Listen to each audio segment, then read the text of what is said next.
Hello everyone, a very warm welcome to your own YouTube channel forensic fusion. तो इससे पहले कि आज का वीडियो हम स्टार्ट करें, मैं आप लोगों को कुछ अपडेट्स बता देना चाहूँगा। फर्स्ट थिंग इज़ कि आई एम प्लानिंग कि इस वीडियो को मैं थोड़ा सा शॉर्ट रखूँगा बिकॉज आप लोगों ने मुझे बताया नहीं है अब तक कि आप लोगों को अंडर 30 मिनट्स लेक्चर चाहिए या अंडर 1 आवर लेक्चर चाहिए। सबसे पहले तो आप जाइए, जाकर कमेंट सेक्शन में मुझे ये क्लियर कर दीजिए कि आप लोगों को कितना लंबा लेक्चर चाहिए, ठीक है, अंडर 30 मिनट्स या अंडर 1 आवर, क्योंकि बहुत लोग होते हैं जो लॉन्ग वीडियोस देखने में कंफर्टेबल नहीं होता है, ठीक है। द सेकंड थिंग इज़ कि आप लोगों के लिए मैंने official WhatsApp channel and official Telegram channel open कर दिया है। ऑफिशियल व्हाट्सएप चैनल पे आपको सारे अपडेट्स मिल जाएंगे एंड ऑफिशियल जो आपका टेलीग्राम चैनल है उस पर आप लोगों को PDF नोट्स अपलोडेड मिल जाएंगे, ठीक है।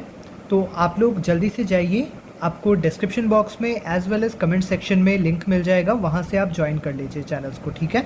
मैंने ऑलरेडी आपके फर्स्ट पार्ट का और आज के लेक्चर का यानी इन दोनों लेक्चर्स के नोट्स को मैंने ऑलरेडी अपलोड कर दिया है टेलीग्राम पे। चलिए अब हम आगे बढ़ते हैं। वीडियो में लास्ट दिन हमने definition of forensic science, scope of forensic science, nature of forensic science के कॉन्सेप्ट, इन सबको हमने देख लिया था, ठीक है।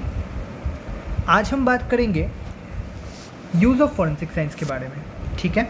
फॉरेंसिक साइंस का यूज़ क्या होता है, उसके बाद हम बात करेंगे फॉरेंसिक साइंस के एप्लीकेशंस क्या होते हैं, उसके प्रिंसिपल्स क्या होते हैं एंड फॉरेंसिक साइंस की एक ब्रीफ हिस्ट्री के बारे में हम बात करेंगे, ठीक है। चलिए, use of forensic science. Forensic science के बेसिकली ये 3 ही यूजेस हो रहे हैं, identification, examination and analysis.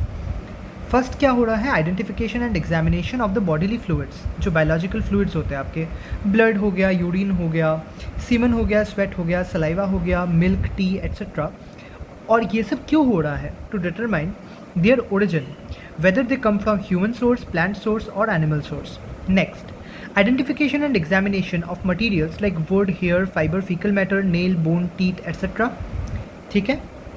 Next is the examination and detection of microbial organisms in food, animal and human water samples, ठीक है। आगे क्या होता है कि examination of diatoms in water, ठीक है, जिसको मैंने आपको बताया था लिम्नोलॉजी के बारे में। अगर आपने पूरा वीडियो देखा होगा तो आपको वो पता होना चाहिए, आपने ज़रूर जाकर एक बार गूगल ज़रूर किया होगा, ठीक है। तो आप लोग मुझे ज़रूर कमेंट सेक्शन में बताइएगा कि आप लोगों ने लिम्नोलॉजी के बारे में गूगल किया है या नहीं किया है, और अगर किया है तो आपको कितना पता चला है, ठीक है। चलिए, डायटॉम्स का हम लोग क्यों एग्जामिनेशन करते हैं, ताकि इससे हम लोग को पता चल सके कि ये ड्राई ड्राउनिंग है या वेट ड्राउनिंग है, ठीक है। तो चलिए, ड्राई ड्राउनिंग, वेट ड्राउनिंग के एक बेसिक कॉन्सेप्ट को आप एक बार सर्च कर लीजिएगा, ठीक है। मैं आप लोगों को डिटेल में इसके बारे में आगे वीडियोज़ में बता दूंगा। चलिए, determination of group of blood, ठीक है। ब्लड ग्रुप क्या होता है, सीमन, सलाइवा, स्वेट, ये सब जो है इनके ओरिजिन वगैरह क्या है, इसके बारे में हमने ऑलरेडी बात कर लिया है। Determination of paternity and maternity of an individual by DNA profiling, paternity test हम जो बोलते हैं DNA टेस्ट, है ना। Determination of age and sex of human beings by examining skeletal remains, ठीक है, ये आपके फॉरेंसिक एंथ्रोपोलॉजी में आ जाता है। Determining the time since death, ठीक है, बाय एग्जामिनिंग इंसेक्ट्स, ये होता है आपका entomology. Linking crime scene to suspect by analysing bite marks, footprints, fingerprints evidence etcetera, ठीक है। Tool mark analysis and bite marks के लिए आपका स्पेसिफिकली फॉरेंसिक ओडोंटोलॉजी होता है, ठीक है।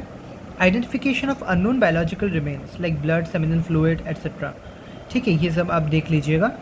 मिसिंग पर्सन आइडेंटिफिकेशन में भी यूज़ होता है। डिजिटल फॉरेंसिक्स का यूज़ किया जाता है बेसिकली डेटा रिकवरी में, ठीक है, और साइबर क्राइम के अगेंस्ट में फाइट करने के लिए। चलिए, अब आते हैं applications of forensic science. Forensic science का एप्लीकेशन कहाँ होता है, इन सिविल केसेस जहाँ पे फॉर्जरी, फ्रॉड, नेग्लिजेंस हो रहा है, इन क्रिमिनल केसेस जहाँ पे murder, rape, sexual assault etcetera हो रहा है। It helps law enforcement officials to determine whether any law regulation has been violated in marketing of food, drinks, manufacturing of medicines, pesticides, crops, etc. ठीक. It also determines whether automobile emissions are within the permissible level and whether drinking water meets the purity requirements. ठीक है. जैसा कि आप already समझ पा रहे होंगे, एक्चुअली मुझे ईयरबड्स की वजह से थोड़ा सा दिक्कत हो रहा है वीडियो को रिकॉर्ड करने में, तो इसीलिए मैं यूजुअली क्या करता हूँ कि अपना कैमरा ऑफ कर देता हूँ ताकि आप लोगों का फुल फोकस जो है नोट्स पे रहे। बट कोई बात नहीं, सिंस मुझे कुछ लोगों ने बताया है कि कैमरा ऑन रहने से आप लोगों को फोकस करने में बेटर रहता है, तो I would try my level best कि आगे के जितने वीडियोस हों उनमें मैं अपने फेस को भी इंक्लूड कर दिया करूँ, है ना, ताकि आप लोगों को भी जो एक कनेक्शन बन पाए, है ना, पढ़ते हुए। चलिए, brief introduction of history and development in of forensic science in India, ये हमने ऑलरेडी डिस्कस कर लिया था, ठीक है। चलिए अब आते हैं हिस्ट्री ऑफ फॉरेंसिक साइंस पे। So history of forensic science date backs to the 17th century, ठीक है। वहाँ पे फर्स्ट क्या हुआ था, आर्किमिडीज जो थे उन्होंने fraudulence of a fake golden crown decide करा था। कैसे? Using the principle of density and buoyancy. देखिए फॉरेंसिक क्या होता है, it is essentially the use of scientific principles in cases of forgery या सिविल केसेस या क्रिमिनल केसेस बता दीजिए, उनको सॉल्व करने में, ठीक है। तो यहाँ पे देखिए क्या हो रहा है कि आर्किमिडीज क्या कर रहे हैं, एक फ्रॉडुलेंस को डिटेक्ट करने के लिए प्रिंसिपल ऑफ साइंस जो है, जैसे आपका बॉयंसी हो गया या डेंसिटी हो गया, इनके प्रिंसिपल का यूज़ कर रहे हैं, ठीक है। फिर आते हैं 19th and 20th century, it became more popular with in the scientific approach, ठीक है। तो उनमें कौन थे, जैसे कि आपके जो सर आर्थर कोनान डॉयल थे, उन्होंने क्या करा था, एक फिक्टिशियस कैरेक्टर आप सब जानते होंगे, शर्लॉक होल्म्स, है ना, उनको उन्होंने क्या करा था, पॉपुलराइज करा था। और उनका मेथड क्या था, साइंटिफिक मेथड ऑफ इन्वेस्टिगेशन था शर्लॉक का, ठीक है। तो लेटर ऑन जो है देखिए ओरिजिनली आपका शुरू हो रहा है कि साइंटिस्ट लोगों ने क्या क्या किया है, ठीक है। फर्स्ट हम देखते हैं मैथ्यू ऑर्फाइला 1757 से लेके 1853, ठीक है। ये इनका टाइमलाइन है, इस टाइमलाइन में वो एग्जिस्ट करते थे। और उन्होंने क्या किया, देखिए he is considered to be the father of forensic toxicology. उन्होंने पॉइजन के इफेक्ट्स को पढ़ा एनिमल्स में और उनके डिटेक्शन को भी देखा, ठीक है। फिर आता है Alphonse Bertillon, he devised the scientific system of personal identification, ठीक है। इसको आप पर्सनल भी लिख सकते हैं और PERSONNEL भी लिख सकते हैं, ठीक है। पर्सनल आइडेंटिफिकेशन यानी इंसानों को आइडेंटिफाई करना, अलग अलग इंसानों को, ठीक है। तो ये क्या होता है, इसको बोलते हैं एंथ्रोपोमेट्री, ठीक। तो उन्होंने जो है क्या किया था कि बॉडी के प्रत्येक स्पेसिफिक पार्ट्स के उन्होंने मेजरमेंट लेने शुरू किए, ठीक है। जैसे हाइट कितना हो गया, उनका फेस का हाइट कितना हो गया, है ना, एवरीथिंग, शोल्डर लेंथ वगैरह कितना हो गया, सब कुछ का वो क्या करते थे, एक डॉक्यूमेंटेड रिकॉर्ड रखते थे। तो that system was called anthropometry. आगे पढ़ते हैं। He started to develop the scientific anthropometry, which is a systematic procedure of taking a series of body measurements, ठीक है। इससे क्या होता है, डिफरेंशिएट किया जाता है one individual from another. This has later been replaced by fingerprints. अब जो है इसको रिप्लेस कर दिया गया है किससे, फिंगरप्रिंट से, because now we know that fingerprints are even more accurate than body measurements, है ना। दो लोग हो सकते हैं जिनके बॉडी मेजरमेंट सिमिलर हो, बट ऐसे दो लोग जिनका फिंगरप्रिंट भी सिमिलर हो, ये नेक्स्ट टू इम्पॉसिबल है ना। He is considered as the father of criminal investigation, ठीक है, through criminal identification with the system of anthropometry, ठीक है। उन्होंने क्या किया, क्रिमिनल आइडेंटिफिकेशन किया using the system of anthropometry. Anthropometry जो था that was the first scientific system used by the police to identify criminals. चलिए अब आते हैं सर फ्रांसिस गैल्टन। उन्होंने क्या किया, he developed method for classification of fingerprints, ठीक है। ओके, सो यहाँ पे हमने जो है कुछ चीज़ें नहीं लिखी हुई है जो मैं आपको बता देता हूँ, आप चाहे तो आप उसको नोट डाउन कर सकते हैं, ठीक है। देखिए ऑल्दो मैं आपको नोट्स प्रोवाइड तो ज़रूर कर दूंगा, बट आई वुड रेकमेंड कि आप लोग लेक्चर देखते हुए साथ ही साथ हैंड रिटन अपने खुद के शॉर्ट नोट्स बना लिया कीजिए, because it is very helpful. जब आप लोग है ना एग्ज़ाम से पहले जब उसको आप रिवाइज़ करते हैं तो वो बहुत ज़्यादा आपके लिए हेल्पफुल बनता है। चलिए हम आगे पढ़ते हैं। He is responsible for the present system of identification by fingerprints, ठीक है, which is followed even today. In 1892 he published a book, उनका बुक क्या था, फिंगरप्रिंट्स के ऊपर उन्होंने बुक किया था पब्लिश, ठीक है। और उसमें उन्होंने अपना मेथड जो था वो बताया था, सर फ्रांसिस गैल्टन। अब देखिए सर फ्रांसिस गैल्टन ने ऑल्दो ये प्रपोज तो करा था, बट उनकी बातों को उनके हायर ऑफिशियल्स ने माना नहीं था, क्योंकि उस टाइम पे क्या था कि आपका एंथ्रोपोमेट्री का जो सिस्टम था अल्फोंसो बर्टलॉन का, वो ऑल ओवर इंडिया में ही नहीं ऑल ओवर वर्ल्ड में फॉलो किया जाता था, ठीक है। और उस टाइम पे इंडिया में क्या था, ब्रिटिश राज था, तो उन्होंने उसको खास ध्यान नहीं दिया। उसके बाद आए आपके सर एडवर्ड रिचर्ड हेनरी, ठीक है। मैं इसको आगे यहाँ लिख लेता हूँ ताकि आप लोगों को समझ आए। Sir Edward Richard Henry. अब उनके जो थे दो इंडियन सबऑर्डिनेट्स थे, कौन, खान बहादुर अजीजुल हक, ठीक है, अजीज उल हक, और राय बहादुर हेमचंद्र बोस।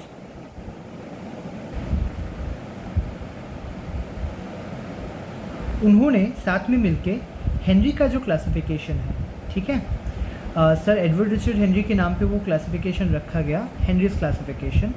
फिंगरप्रिंट के हेनरी क्लासिफिकेशन को उन्होंने डेवलप करा और वो जो है आज तक फॉलो होता है, ठीक है। और भी मेथड्स है क्लासिफिकेशन के, बट हेनरी वाला जो है वो कई जगहों पे अभी भी फॉलो होता है, and that is like the first basic classification जो हुआ था, ठीक है। चलिए आगे बढ़ते हैं। ये यहाँ पे लिखा नहीं हुआ है, ये आपको हिस्ट्री ऑफ फिंगरप्रिंट्स में आगे मिलेगा, ठीक है, या फिर हम जब आगे आपका पढ़ाएंगे कि कैसे एंथ्रोपोमेट्रिक ब्यूरो और फिंगरप्रिंट ब्यूरो वगैरह कैसे एस्टेब्लिश हुआ है, वो आज के लेक्चर में नहीं होगा, अगले नेक्स्ट लेक्चर में हम डिस्कस करेंगे development of forensic science in India. तो उसमें हम डिस्कस करेंगे फॉरेंसिक साइंस लेबोरेटरीज़ का डेवलपमेंट कैसे हुआ था, उसमें हम इन चीज़ों को डिटेल में पढ़ेंगे, ठीक है। आज मैंने बस आपको एक इंट्रोडक्शन दे दिया है, बिकॉज फ्रांसिस गैल्टन की हम बात कर रहे थे, तो यहाँ पे एडवर्ड रिचर्ड हेनरी की बात करनी भी ज़रूरी थी, इसलिए मैंने आपको एक आइडिया दे दिया बेसिक, ठीक है। चलिए आगे आते हैं हम हैंस क्रॉस पे। तो हैंस क्रॉस ने क्या किया था, he was the first to utilise various scientific techniques in the field of criminal investigation. उन्होंने साइंटिफिक टेक्निक्स का किस में यूज़ किया था, क्रिमिनल इन्वेस्टिगेशन में, ठीक है। अब आते हैं एडमंड लोकार्ड पे। एडमंड लोकार्ड, जिन्हें हम आज के दिन पे मॉडर्न फॉरेंसिक साइंस के फादर के रूप में भी जानते हैं, he was the first to deliver the concept of exchange. इस बारे में हमने ऑलरेडी बात कर लिया था, है ना, लोकार्ड्स प्रिंसिपल ऑफ एक्सचेंज। ये हम आगे भी पढ़ेंगे, 7 basic principles of forensic science में भी हम इसको पढ़ेंगे, ठीक है, डिटेल में पढ़ेंगे। चलिए इसके बारे में आगे ही बात करते हैं। एल्बर्ट ऑसबॉर्न है, जिन्होंने क्या किया है, basic principle of document examination को उन्होंने वो किया है, ठीक है, डेवलप करा है। चलिए लियोनेल लैटिस जो है उन्होंने क्या किया है, देखिए कार्ल लैंडस्टेनर जो थे, उन्होंने डॉक्टर कार्ल लैंडस्टेनर ने ब्लड ग्रुप डिस्कवर किए थे, ठीक है, जो आपके A-B-O ब्लड ग्रुप है वो उन्होंने डिस्कवर किए थे। But doctor Lionel lattice devised a relatively simple procedure for determining blood group from a drop of blood और फ्रॉम ब्लड स्टेन, ठीक है। तो उनका जो है ब्लड ड्रॉप से नहीं बल्कि ब्लड स्टेन से उन्होंने जो है ब्लड ग्रुप डिटरमाइन करना वो किया था, ठीक है, एक प्रोसीजर दिया था, एंड उस चीज़ के लिए वो जो है काफ़ी ज़्यादा फेमस हुए, ठीक है। इवन टुडे आज ये यूज़ में है। दस Lionel Lattes is regarded as the father of blood stain identification. अब ध्यान दीजिएगा, ब्लड स्टेन, ब्लड ड्रॉप की यहाँ पे बात नहीं की जा रही है, ब्लड ड्रॉप से जो है ये डॉक्टर कार्ल लैंडस्टेनर ने ऑलरेडी बता दिया था, ठीक है, कैसे लेना है। फिर आते हैं केविन गॉडार्ड। उन्होंने डिवाइस किया था एक technique of comparison of fire bullet with that of a test one. Test bullet और फायर बुलेट में उन्होंने कंपैरिजन का टेक्निक बताया था, ठीक है। It is also possible to determine if the particular weapon has been used for firing, ठीक है, और bullet it would be possible to get, देखिए यहाँ पे एक मिस्टेक रह गया है, ठीक है, टू गेट अलग अलग वर्ड्स है, to get the exact identity of the weapon and the bullet from where it was fired. समझ गए आप। तो इसका जो है एप्लीकेशन आपको बैलिस्टिक्स में मिलता है, क्या कि कौन से वेपन से जो है शूट किया गया है, इस चीज़ को डिटरमाइन करने में इन्होंने हेल्प करा है। चलिए अब फादर्स ऑफ डिफरेंट ब्रांचेस को हम एक बार देख लेते हैं। जैसा मैंने आपको पढ़ा दिया, टॉक्सिकोलॉजी के फादर कौन हो गए, मैथ्यू ऑर्फाइला हो गए, पैथोलॉजी के हो गए रुडोल्फ वर्चो, ठीक है, ओडोंटोलॉजी के हो गए ऑस्कर एम्बिएडो वेल्डेस जो है, ठीक है। चलिए बैलिस्टिक्स के आपके केविन हुकर गोडार्ड हो गए, ठीक है, केल्विन हुकर गोडार्ड। देखिए यहाँ पे एक स्पेलिंग मिस्टेक है, आप थोड़ा सा देख लीजिएगा इसको, है ना, यहाँ पे एक एल आ जाएगा, केल्विन गोडार्ड। चलिए इनको आप थोड़ा देख लीजिएगा, जैसे डीएनए एनालिसिस के फादर हो गए एलेक जेफरीज, ठीक है, एंथ्रोपोमेट्री के अल्फोंसे बर्टोलोन, ठीक है, क्वेश्चन डॉक्यूमेंट के आगे आपके एल्बर्ट ऑसबॉर्न, ठीक है, साइकोलॉजी के विल्हेम वुंट, ठीक है। ये आपके काफ़ी इंपॉर्टेंट है, स्पेसिफिकली मैं आपको बता देता हूँ कौन कौन से आपको एकदम याद करने ही करने हैं, बहुत इंपॉर्टेंट है। ये वाला टॉक्सिकोलॉजी वाला, पैथोलॉजी वाला, आपका बैलिस्टिक्स वाला, DNA analysis, anthropometry, question document और साइकोलॉजी। ऐसे तो सारे इंपॉर्टेंट है, बट इनमें से सवाल ज़्यादा पूछे जाते हैं, ठीक है, इसकी फ्रीक्वेंसी ज़्यादा होती है सवाल पूछने की। चलिए फादर ऑफ फिंगर प्रिंटिंग पे आता है, तो इसको लेके कन्फ्यूजन रहता है। देखिए कई जगहों पे फादर जो है हेनरी फॉल्ट्स को बताया जाता है कि वो क्या है, आपके फादर ऑफ फिंगर प्रिंटिंग बताए जाते हैं, ठीक है। हाउएवर कई कई जगहों पे सर फ्रांसिस गैल्टन को भी रेफ़र किया जाता है एज फादर ऑफ फिंगरप्रिंट्स, ठीक है। चलिए आगे बढ़ते हैं। Basic principles involve in forensic science. अभी हम प्रिंसिपल्स की बात करते हैं। फर्स्ट प्रिंसिपल है आपका principle of individuality. This law states that every object इधर नेचुरल और man made has an individuality. देखिए यहाँ पे भी एक मिस्टेक रह गया। एक्चुअली क्या होता है, टाइपिंग करने के बाद कई बार वहाँ पे एक आध टाइपिंग मिस्टेक रह जाता है। तो आप लोगों को मैं इसीलिए रेकमेंड करता हूँ कि आप लोग अपना खुद का हैंड रिटन नोट्स बनाइए, या तो साथ ही साथ आप नोट्स में करेक्शन करते चलिए वीडियो देखते हुए, है ना। चलिए, ये जो इंडिविजुअलिटी होती है इस प्रिंसिपल के अकॉर्डिंग, वो किसी भी दूसरे ऑब्जेक्ट में डुप्लीकेट नहीं होती है। Every object is unique and individualistic, ठीक है। इसका क्या मतलब होता है? इसका मतलब होता है कि मान लीजिए एक पेड़ है, ठीक है, उस पेड़ में जो है आप मान लीजिए ऑरेंज लगे हुए या कोई भी फल लगा हुआ है, मैंगो लगे हुए हैं, तो नेचर में मान के चलिए इस पेड़ में आपके 50 हो गए ऑरेंजेस, ठीक है, या मैंगोज़। 50 ऑरेंजेस में से एक भी ऑरेंज जो है दूसरे को, या 50 मैंगोज़ में से एक भी मैंगो जो है एक दूसरे के एग्जैक्ट रेप्लिका नहीं होगी, ठीक है। हर ऑरेंज का कुछ ना कुछ उसमें डिफरेंस रह जाएगा, जिसकी वजह से वो इंडिविजुअल होगा, है ना। चाहे वो गॉड का क्रिएशन ही क्यों ना हो, सीड, फ्रूट, प्लांट वगैरह, वो भी यूनिक होता है। और आप कोई भी जो आपके मैन मेड भी होता है, जैसे कॉइन्स हो गए, चाहे आप एक ही मशीन से क्यों ना कीजिए, बट उसमें कुछ ना कुछ चेंज ज़रूर रह जाएगा, ठीक है।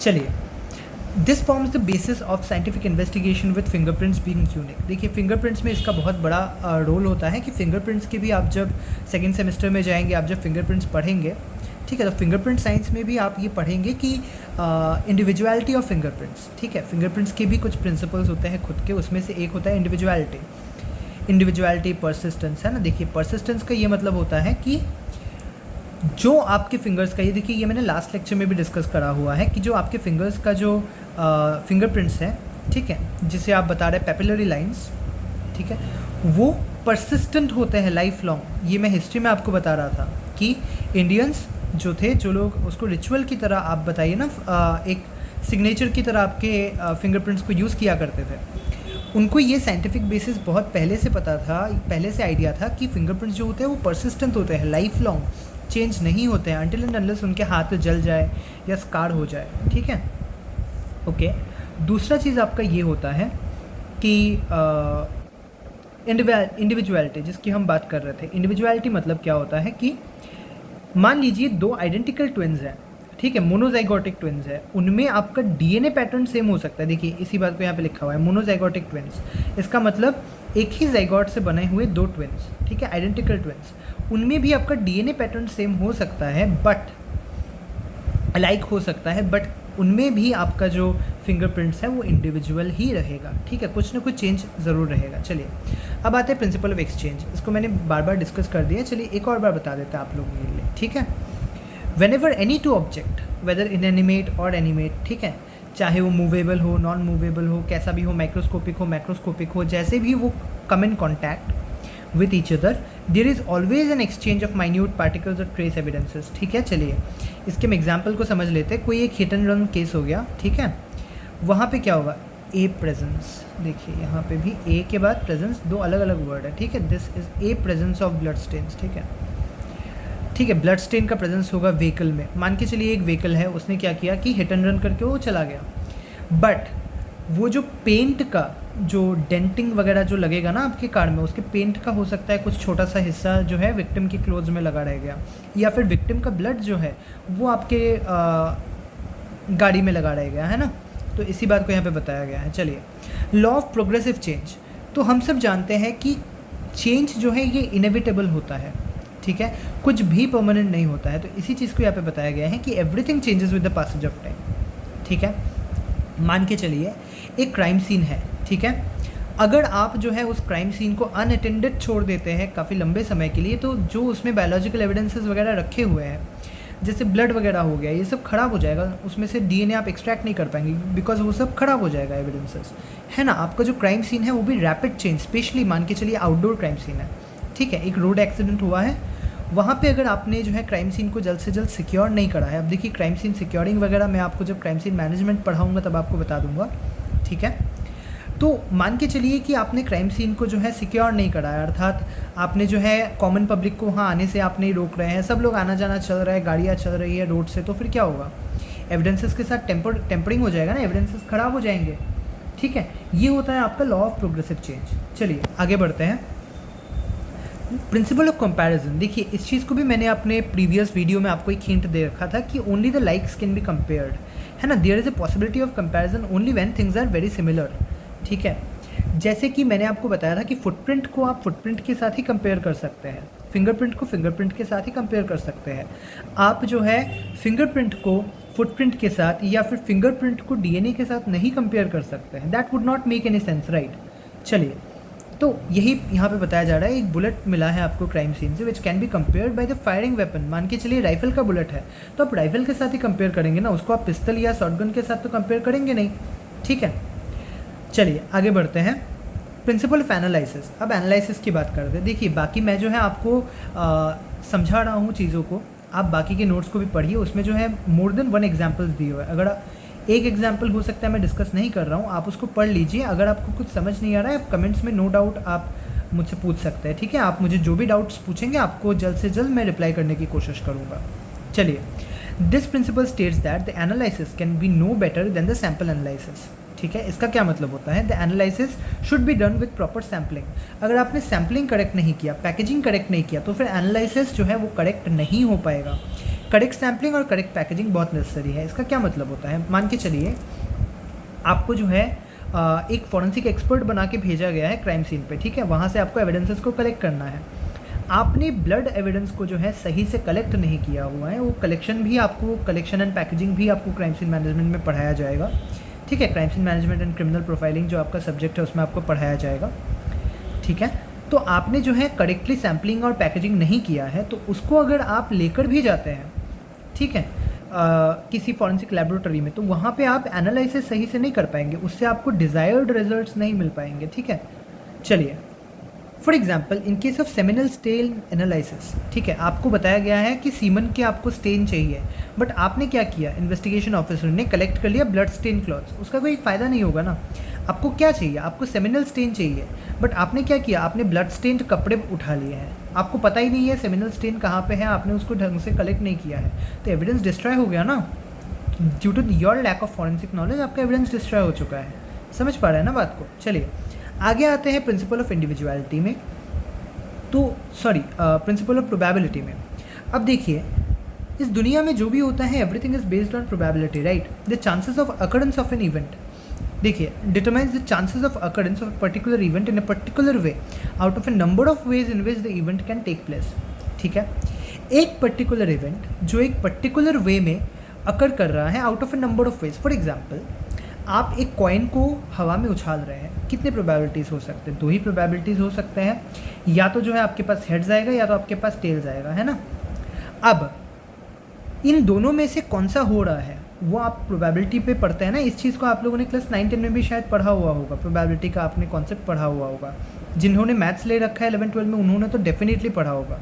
चलिए, तो प्रोबेबिलिटी क्या होता है, it refers to the likelihood of a specific event happening, यानी एक लाइकलीहुड, कितना जो है चांसेस है उस इवेंट का होने का। जैसे हम कहते हैं कि 90% चांसेस है अभी बारिश होगी, या 60% चांसेस है कि अभी बारिश नहीं होगी, ठीक है। तो हम एक परसेंटेज में या एक प्रोबेबिलिटी में हम बात करते हैं जब भी करते हैं, है ना। तो देखिए, for example, if a forensic scientist receives a biological fluid as a physical evidence, the chances of it belonging to a particular person will vary. आप देखिए, आपको एक जो है वो मिला है, क्या कहते हैं, बायोलॉजिकल एविडेंस मिला है। फॉर एग्जांपल, आपको ब्लड मिला है, आपने उसको एनालिसिस करा है, करके ये जो है एक पर्टिकुलर सस्पेक्ट से मैच करेगा, या प्रोबेबिलिटी की बेसिस पे बता सकते हैं ना कि हो सकता है 1/10 प्रोबेबिलिटी है कि ये इस पर्सन का हो, ठीक है। या फिर ऐसा हो सकता है कि जो है इसका 10% या 20% या 50% चांसेस है कि ये इस पर्सन का हो, ठीक है। तो देखिए, ये सब कुछ प्रोबेबिलिटी पे डिपेंड करता है, तो इसी चीज़ को यहाँ पे बताया गया है। आगे आते हैं लॉ ऑफ सर्कमस्टेंशियल फैक्ट्स। इसका भी मैंने जो है आपको एक हिंट लास्ट वीडियो में दे रखा था कि जो विटनेसेस होते हैं दे कैन टर्न होस्टाइल। इसका क्या मतलब होता है, दे कैन लाई। आप उनको थ्रेट दे दो, ठीक है, उनको आप उनके फैमिली को लेके डराओ, या फिर उनको जो है आप पैसों का लालच दे दो, किसी ना किसी तरह से आप उनको फोर्स कर सकते हैं टू गिव फेक एविडेंसेस, ठीक है, या फिर आप टेस्टिमोनी बोल लीजिए, ठीक है। आप फेक विटनेस देने के लिए आप उनको बोल सकते हैं, बट एविडेंस जो फिजिकल एविडेंस होता है दे विल नेवर चेंज, ठीक है। तो विटनेस का जो टेस्टिमोनी है, ऑरल टेस्टिमोनी है, it can be modified by external influences, जो थ्रेट हो सकता है, इमोशनल ब्लैकमेल हो सकता है, influence of money, power, muscle power etcetera हो सकता है, but material evidence will be unchanged. Evidence जो है, जो मटीरियल एविडेंस है, वो कभी चेंज नहीं होगा। The presence of a seminal stain, ये एक एग्जाम्पल है, over the garments of victim, ठीक है, of sexual assault may reveal the episode of what would have happened, ठीक है। या फिर कह लीजिए कि poisonous substances in the biological tissues, ठीक है, ये एक स्टोरी आपको बताता है, ठीक है। तो वही यहाँ पे बताया जा रहा है कि आपके हो सकता है कि जो विटनेस है वो ओरल टेस्टिमोनी आपको गलत दे, बट जो फिजिकल एविडेंसेस है वो आपको कभी झूठ नहीं बोलेंगे। अब देखिए, human statements may not be accurate, but physical evidences recovered from the crime scene can easily help forensic experts to link a suspect to the crime scene. एक सस्पेक्ट है, उसको आप क्राइम सीन के साथ लिंक कर रहे हो, ठीक है। इसमें ये बहुत ज़्यादा हेल्प करता है। अब ये लिंक डायरेक्टली किया जा सकता है, इनडायरेक्टली किया जा सकता है। अच्छा, मैं ये भी आपको बता देता हूँ, ये जो लॉ ऑफ सर्कमस्टेंशियल फैक्ट्स है, इसको प्रिंसिपल ऑफ लिंकेज भी बताया जाता है। तो चलिए हम लिंकेज की बात करते हैं। तो direct linking and indirect linking, इनके हम एग्जाम्पल्स देख लेते हैं। डायरेक्ट लिंकिंग, फिंगरप्रिंट मिला है आपको एक क्राइम सीन पे, ठीक है, वो एक most valuable piece of evidence है, तो आप डायरेक्टली लिंक कर सकते हो सस्पेक्ट को। मान लीजिए आज एक क्राइम हुआ है और वहाँ पर मेरे फिंगरप्रिंट्स आपको मिले हैं, यानी मैं उस क्राइम सीन में गया हुआ था, तो मैं डायरेक्टली इन्वॉल्व हुआ है ना। टॉक्सिकोलॉजिकल एविडेंस, फॉर एग्जांपल आपको प्लांट पॉइजन मिला हुआ है, ठीक है, तो वो डायरेक्टली जो है लिंक कर सकता है एक इंसान को एक क्राइम सीन के साथ। वही आपका मान लीजिए टूल मार्क हो गया, टायर मार्क हो गया, फुटवेयर इंप्रेशंस हो गया, ये सब जो है इनडायरेक्टली पॉइंट करता है कि सस्पेक्ट कौन हो सकता है, ठीक है। तो आज के लिए हम जो है ज़्यादा लंबा नहीं करते हैं, वीडियो को यहीं तक रखते हैं। ऑलरेडी 26 मिनट के ऊपर हो चुका है। तो नोट्स आपको जो है PDF आपको टेलीग्राम चैनल पे मिल जाएगा। And one thing I would like to say is कि आप जाइए, मुझे आप कमेंट सेक्शन में ये ज़रूर लिख करके बताइए कि आपको 20 मिनट्स का वीडियो चाहिए, 30 मिनट्स का, कि 60 मिनट्स का, आप कितने ड्यूरेशन में कंफर्टेबल है, ठीक है। क्योंकि अगर मैं 10 मिनट्स का भी वीडियो ला सकता हूँ, लेकिन मुझे फिर छोटे छोटे टॉपिक्स करवाने पड़ेंगे, ठीक है। जैसे इंट्रोडक्शन हो गया, डेफिनेशन हो गया, केवल 10 मिनट का वो वीडियो बना दिया। तो आप मुझे बता दीजिए कि आप जो है फुल लेक्चर देखना चाहेंगे कि आप पार्ट्स में उसको देखना चाहेंगे, ठीक है। Okay, thank you so much guys and happy learning.